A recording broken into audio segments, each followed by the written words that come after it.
Hello everyone, welcome to SS Odia tutorial. आज आम हरिहर मिश्र नाटक अदृश्य नट यह नाटकर कथावस्तु संपर्क में आलोचना करवा। प्रथम नाट्यकार परिचिति आरंभ करवा। ठीक अच्छे, नाट्यकार सृष्टि संभार कौन रही ए विषय में प्रश्न आसी थाए, से सृष्टि संभार संपर्क में प्रथम आलोचना करवा। आधुनिक ओडिया नवनाट्य आंदोलन जड़े प्रधान पुरोधा होउछंती नाट्यकार अध्यापक हरिहर मिश्र। ठीक अच्छे, तांकर नाटक होउछि कागज डंगा, रातिर दुईटी डेणा, हे निषाद निवृत्त हुआ, निंदित गजपति, हंसध्वनि, मझिदरिया, मधुलिता, संभव असंभव, अदृश्य नट, एबे नुहे तो केबे नुहे, यह तांकर नाटक गुड़िक। धड़ा टोपी और कला रुमाल होउछि तांकर एकांकिका। हरिहर मिश्र थिले समाज सचेतन शिल्पी। से सांप्रतिक समाज गर्भरू चरित्र परिवेश को संग्रह करी से तांकर नाटकर विषय वस्तु करथिले। रातिर दुईटी डेणा नाटक पाई से ओडिशा साहित्य एकाडेमी पुरस्कार माध्य लाभ करथिले 1977 रे। पिला माने मन रखि थांतु, एथिर मध्ये प्रश्न आसे 1977 रे रातिर दुईटी डेणा नाटक पाई ओडिशा साहित्य एकाडेमी द्वारा पुरस्कृत होइथिले। केवल नाटक से रचना करि नथिले, से नाट्यकार सहित कवि थिले, समालोचक थिले, गाल्पिक मध्य थिले। परिवर्तित सामाजिक मूल्यबोध, व्यक्ति चरित्रर बहुविध वैचित्र्य को नहीं तांको गल्प जगत गुड़िक गढ़ी उठी। वृषभर एक पाद, मुक डाहुक, इच्छार साम्राज्य, यह हूँ तांकर गल्प संकलन। ये तीन गोटी हूँ तांकर गल्प संकलन। हरिहर मिश्र थिले अत्याधुनिक कवि मध्य। शंखनाभि, चंद्रबिंदु, लाल कढ़र तपस्या, अक्षम देवता, चाहाणी मंडप, स्वप्न विनिमय, भितिरी चंदन, दर्पणशिला, शब्द एका एका एकत्र, संध्या दर्शन, अण अक्षर, नेत्रोत्सव, शयन प्रतिमा, दिव्य असंतोष इत्यादि होउछि तांकर कविता गुच्छ। दिव्य असंतोष कविता संकलन पाई से 1911 रे पिला माने सम्मानजनक सारला पुरस्कार मध्य प्राप्त होइथिला दिव्य असंतोष पाई। ठीक अच्छे, ये हूँ हरिहर मिश्रंकर सृष्टि संभार। यह मध्य आपण माने भल भाव मन रखि थांतु। अदृश्य नट नाटकर प्रथम रही कौन ना, कवि जाकरे मूर्ख को स्तुति, एथिकी बली नाही विपत्ति, एथिकी प्रति छाती रे काती मारिबा भल है। यह हूँ दीनकृष्ण दासंकर रसकल्लोल काव्यर उक्ति। यह मध्य बेले बेले प्रश्न आसी थाए जे उक्तिटी देइथिबो यह कहार, यह हूँ दीनकृष्णकर रसकल्लोल काव्यर मध्य मन रखि थांतु। यह अदृश्य नट नाटकटी नामकरण करा जायछि अदृश्य नट। अदृश्य कहले कौन, जहाँ चक्षुर अगोचर, जहाँ को आम इंग्राजी रे अनसीन बोली कही थाउ बा इनविजिबल बोली कही थाउ। नट कहले कौन, नट कहले अभिनेता, नट हेउछि नर्तक। अदृश्य नट आमे संसार को आसीछे, आमे स्वयं विश्व नियंता ईश्वर नेपथ्य रे रही, नेपथ्य कहले कौन ना रंगालयर अंतरालवर्ती स्थान, से रहीकि अदृश्य रहीकि कौन करछन्ति ना संसार भितर आमको कंढेई परी नचौछन्ति। आमे संसार रे रहीचे किंतु आमे जो कार्य करूछे ए समस्त के करूछि ना स्वयं विश्व नियंता ईश्वर करूछन्ति, आमे निजे करूने। आमे ए संसार रूपक रंगालय कौन करूछे, अभिनय करूछे। से जो अदृश्य सत्ता सहित एकांत रही सांसारिक माया मोह और जीवनर जो ज्वाला रही ताको निर्लिप्त भाव में वर्णना करिसंती वैष्णव कवि दीनकृष्ण दास। मन रखि थांतु, अदृश्य नट नाटकर नायक हेउछंती दीनकृष्ण दास। दीनकृष्ण दास आपण जानिथिबे रसकल्लोलर कवि हेउछंती दीनकृष्ण दास। एही नाटकटी रे 13 गोटी दृश्य रही। एथिर मध्य प्रश्न आसी थाए जे नाटक केते गोटी दृश्य रही। नाटक 13 गोटी दृश्य रही। पिला माने 1980 मसीहा आकाशवाणी कटक रे बेटार नाट्योत्सवर नाट्यकार मनोरंजन दासंको द्वारा निर्देशित और प्रचारित नाटक। यह मध्य प्रश्न आसे, यह मध्य भल भाव मन रखि थांतु। 1980 मसीहार आकाशवाणी कटक रे बेतार नाट्योत्सव नाट्यकार होउछंती के ना मनोरंजन दास।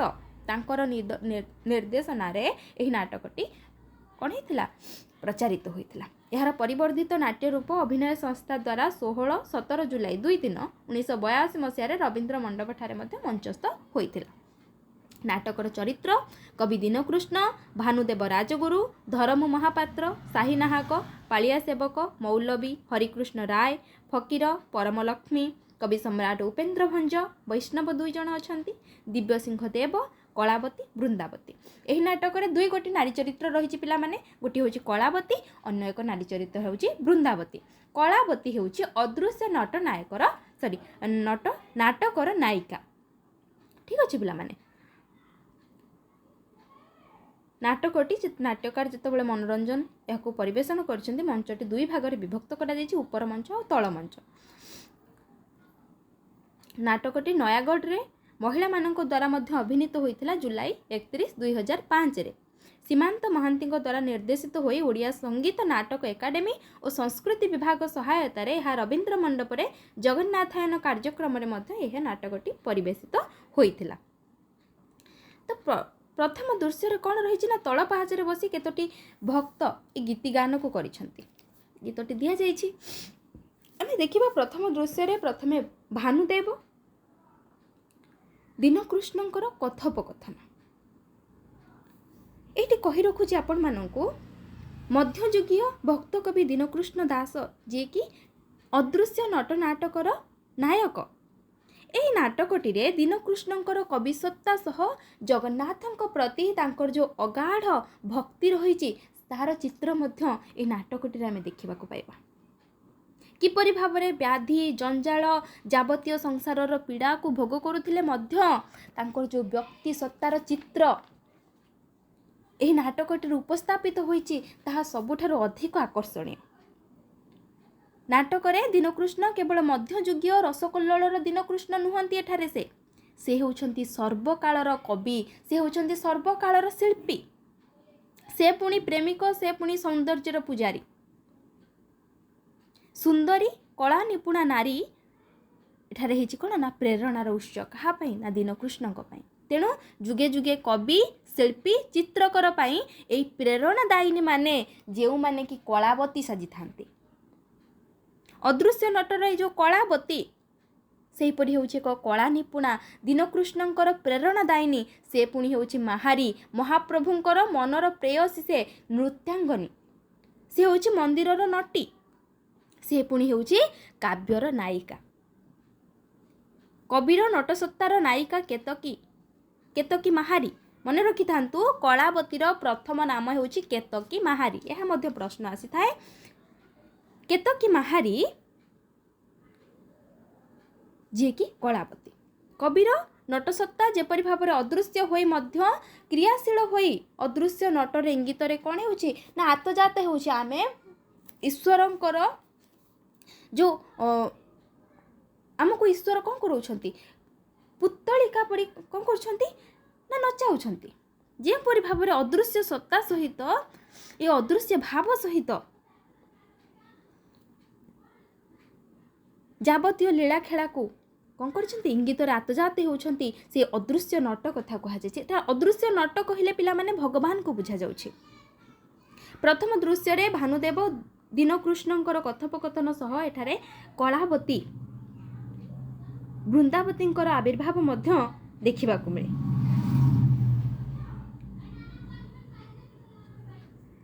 प्रथम दृश्य रे कौन रही ना कलावती सह दीनकृष्णंकर कथोपकथन रु कलावतीर जो प्रेरणादायिनी स्वरूप मध्य एई प्रथम दृश्य आमे जानि परिबा।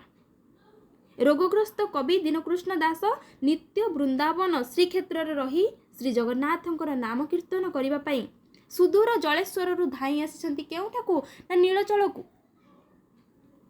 भानुप्रताप बा भानुदेव राजगुरुंकर निजर दुख जणाइबा निकटरे से आरोग्य हेबार जो अभय बाणी मध्य तांको ठारु पाइछंती के ना कवि दीनकृष्ण। ये होचे हम देखिबा जे प्रथम दृश्य रहिছে। द्वितीय दृश्य रही शाही नायक और धरमुर जो वार्तालाप से किपरि भाव दीनकृष्ण दास तारंकर उत्तर देइछंती यह आमे देखिबा को मिलिबा। महाप्रभु जगन्नाथंक भितरे महारी केतकी क्रमे लोकमुखरे कौन हो ना कलावती रे परिणत होइछि। ମାହାରୀ କଳାବତୀ କେବଳ କାଳିଆର କଳାବତୀ ନୁହନ୍ତି, ସେ ହେଉଛନ୍ତି ଦୀନକୃଷ୍ଣଙ୍କର ପ୍ରେରଣାର ଉତ୍ସ ମଧ୍ୟ। ଦୃଶ୍ୟ ଗୀତରେ ଜଗନ୍ନାଥ ମନ୍ଦିର ସବୁବେଳ ପାଇଁକି ମୁଖରିତ ହୋଇଥାଏ। ଦୀନକୃଷ୍ଣଙ୍କର ଏଇ ଯେଉଁ ପ୍ରେରଣାଦାୟିନୀ କଳାବତୀର ଭାଗ୍ୟରେ ଆସିଛି କ'ଣ ନା ଝଡ଼ ଝଞ୍ଜା ଆସିଛି ପିଲାମାନେ। ଏହା ମଧ୍ୟ ଆମେ ଆଲୋଚନା କରିବା। କିନ୍ତୁ ମୁଁ ଆପଣମାନଙ୍କୁ କହି ରଖୁଛି, ଆପଣମାନେ PDF ଟି ପଢ଼ିଲେ ବୁଝିପାରିବେ ଯେ କ'ଣ ରହିଛି କଥାବସ୍ତୁ। ମୁଁ ଅଳ୍ପରେ କହିବା ପାଇଁ ଚେଷ୍ଟା କରୁଛି, ଠିକ୍ ଅଛି। ଅଷ୍ଟମ ଦୃଶ୍ୟରେ ଉପେନ୍ଦ୍ର ଭଞ୍ଜ ଓ ଦିବ୍ୟସିଂହ ଦେବଙ୍କର କଥୋପକଥନ ଆପଣମାନଙ୍କୁ ଦେଖିବା ପାଇଁ ମିଳିବ। ଯଦି ପ୍ରଶ୍ନ ଆସେ ଉପେନ୍ଦ୍ର ଭଞ୍ଜଙ୍କ ଆଗମନ କେଉଁ ଦୃଶ୍ୟରେ ହୋଇଛି, ତାହେଲେ ଅଷ୍ଟମ ଦୃଶ୍ୟ ହେବ ପିଲାମାନେ, ମନେ ରଖିଥିବେ। କାବ୍ୟ କବିତାକୁ ନେଇକି ଚର୍ଚ୍ଚା ମଧ୍ୟ କରାଯାଇଛି। ଉପେନ୍ଦ୍ର ଭଞ୍ଜ ଦୀନକୃଷ୍ଣଙ୍କର ରଚନା ରହିଛି ରସକଲ୍ଲୋଳ କାବ୍ୟର ନାମକରଣକୁ ନେଇ ଉପେନ୍ଦ୍ର ଭଞ୍ଜ କହିଛନ୍ତି ଯେ କଲ୍ଲୋଳ ରସ ରଖିଥିଲେ ଭଲ ହୋଇଥାନ୍ତା। ତାଙ୍କ ନିଜ ମତ ସେ ଦେଇଛନ୍ତି ଯେ କଲ୍ଲୋଳ ରସ ରଖିଥିଲେ, ଯେପରି ଭାବରେ ଦୀନକୃଷ୍ଣ ଦାସ ରସକଲ୍ଲୋଳ କାବ୍ୟକୁ କ ଅକ୍ଷର ନିୟମରେ ରଚନା କରିଛନ୍ତି, ସେଥିପାଇଁ ଉପେନ୍ଦ୍ର ଭଞ୍ଜ କହୁଛନ୍ତି ଯେ କ ଅକ୍ଷର ନିୟମରେ ରଚନା କରିଛନ୍ତି, ସେଥିପାଇଁ କାବ୍ୟର ନାମକରଣଟି ଯଦି କ ଅକ୍ଷର ହେଇଥାନ୍ତା କଲ୍ଲୋଳ ରସ, ତାହେଲେ ଭଲ ହୋଇଥାନ୍ତା। ସେ ତାଙ୍କର ନିଜର ମତାମତ ମଧ୍ୟ ଦେଇଛନ୍ତି। ଏହା ମଧ୍ୟ ଆମକୁ ଦେଖିବା ପାଇଁ ମିଳିବ କେଉଁଥିରେ ନା ନବମ ଦୃଶ୍ୟରେ ପିଲାମାନେ। এই ନାମକରଣ କଥା ନବମ ଦୃଶ୍ୟରେ ଦେଖିବାକୁ ମିଳିବ।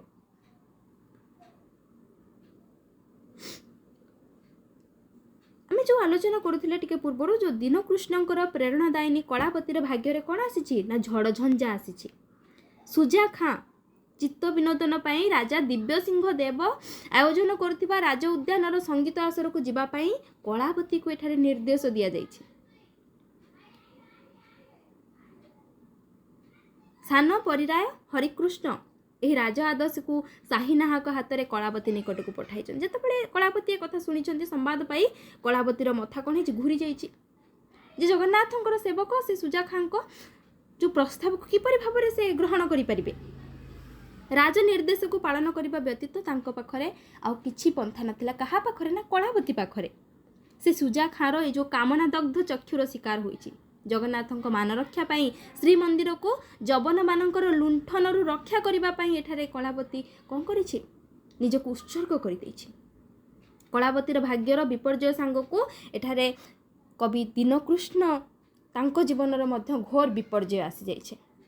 ଯେତେବେଳେ ରାଜା ଦିବ୍ୟସିଂହ ଦେବ ନିର୍ଦ୍ଦେଶ କରିଛନ୍ତି ଯେ ରସକଲ୍ଲୋଳ କାବ୍ୟଟିକୁ ତାଙ୍କ ନାମରେ ଭଣିତା କରିବା ପାଇଁ, ସେତେବେଳେ ଦୀନକୃଷ୍ଣ ଦାସ ତାଙ୍କ ନାମରେ ଭଣିତା କରିବନି ବୋଲିକି ଯେତେବେଳେ ପ୍ରତ୍ୟାଖ୍ୟାନ କରିଦେଇଛନ୍ତି, ସେତେବେଳେ ଦୀନକୃଷ୍ଣ ରାଜ ରୋଷର ଶିକାର ହେଇଛନ୍ତି। ତାଙ୍କୁ କୁହାଯାଇଛି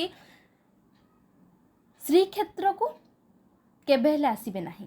ରୋଗଗ୍ରସ୍ତ ଦୀନକୃଷ୍ଣ ଶ୍ରୀକ୍ଷେତ୍ରରୁ ବିତାଡ଼ିତ ହୋଇଛନ୍ତି ଏବଂ ଖୋଜି ବୁଲିଛନ୍ତି ସେତେବେଳେ କଳାବତୀକୁ। ଏ ଭିତରେ କଳାବତୀ ସେତେବେଳେ ବିଧର୍ମୀ ହୋଇଯାଇଛି। କେତକୀ ମାହାରୀ ଥିଲା, ଜନମୁଖରେ ତାର ନାମ କଳାବତୀ ହେଇଯାଇଥିଲା, ବର୍ତ୍ତମାନ ସେ ହେଇଯାଇଛି ଫତିମା ବେଗମ। ପରିଶେଷରେ କ'ଣ ହେଇଛି ନା ଦୀନକୃଷ୍ଣଙ୍କର ସହଧର୍ମାରିତା ଯେଉଁ କଳାବତୀ, ତାର ଭେଟ ହୋଇଛି। ଆତ୍ମହତ୍ୟା କବିଙ୍କୁ ଏଠାରେ ମ୍ରିୟମାଣ କରିଛି। ଆମେ ଶେଷ ଦୃଶ୍ୟରେ ଦେଖିବା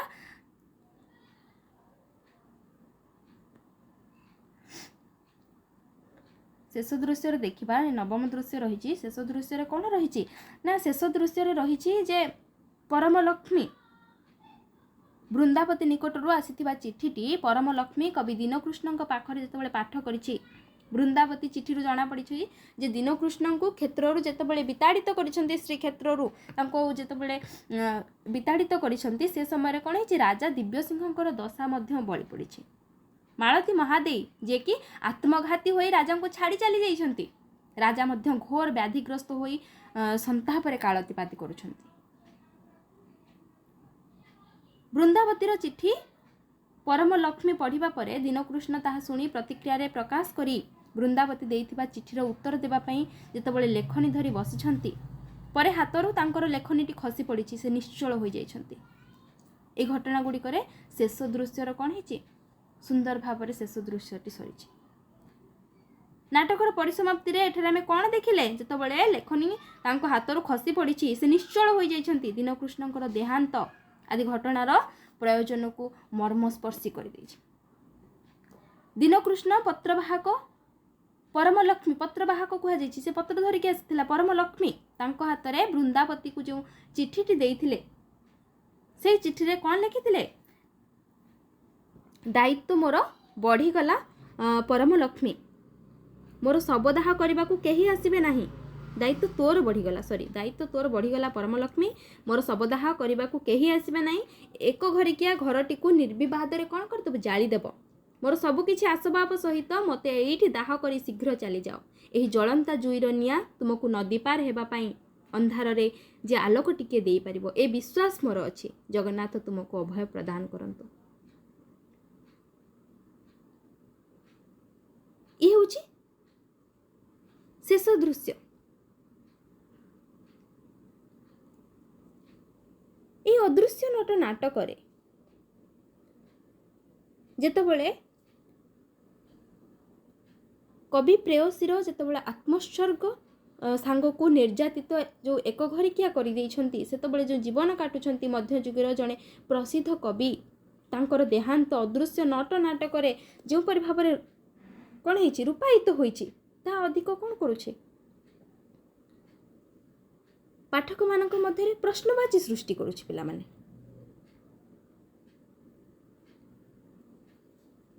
भक्त सब बेल पई कौन चाहिए ना नटर आविर्भाव अदृश्य नटर आविर्भाव अदृश्य नट भगवान को आविर्भाव भक्त सब बेले चाहिए तार हृदयर शून्य मंचरे से बारंबार देखुची भगवान कर आशा यह ही हेउची अदृश्य नाटकर अदृश्य नट नाटकर कथा वस्तु पिला माने किपरि भावरे रसकल्लोल पद अल्प कहुई आपण मैंने पढ़ले जानीपर जे दीनकृष्णकर रसकल्लोल किपरि भाव अति सुंदर भाव चमत्कार भाव गान करा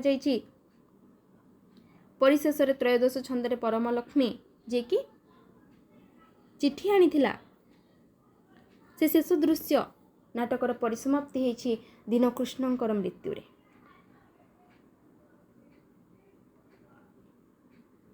यही होउछि अदृश्य नट नाटकर कथावस्तु परिशेष श्रीकृष्ण वंशीर सोन मिलैगला और परम लक्ष्मी मिशीगले शून्य नीलिमारे नदी भितर ताराटीए जलुला दुई पाखर धूआं धास कुहुरी उठिथिला एक वंशीर प्रदीपटी लिभि जाइथिला सेतबेलକୁ कुहुरी उठिथिला एक वंशीर विलंबित स्वर एथिरे ही अदृश्य नट नाटकर परिसमाप्ति घटिछि अति सुंदर भावरे नाट्यकार एठारे दर्शाई जे मन दीनकृष्णकर कहानी कलावतीर कहानी किपरि भावरे अदृश्य नटंकर अस्तित्व रही भगवान अस्तित्व रही से संपर्क में आम देखा मिली ठीक अच्छे पे यह हूँ आज आलोचना जदि आपण मानक भिडियोटी भल लगी थाए ताले निश्चिंत भाव में लाइक करंतु निज सांगसाथी मानक शेयर करंतु जदि चैनल नुआ अच्छा चैनल को सब्सक्राइब करंतु थैंक यू।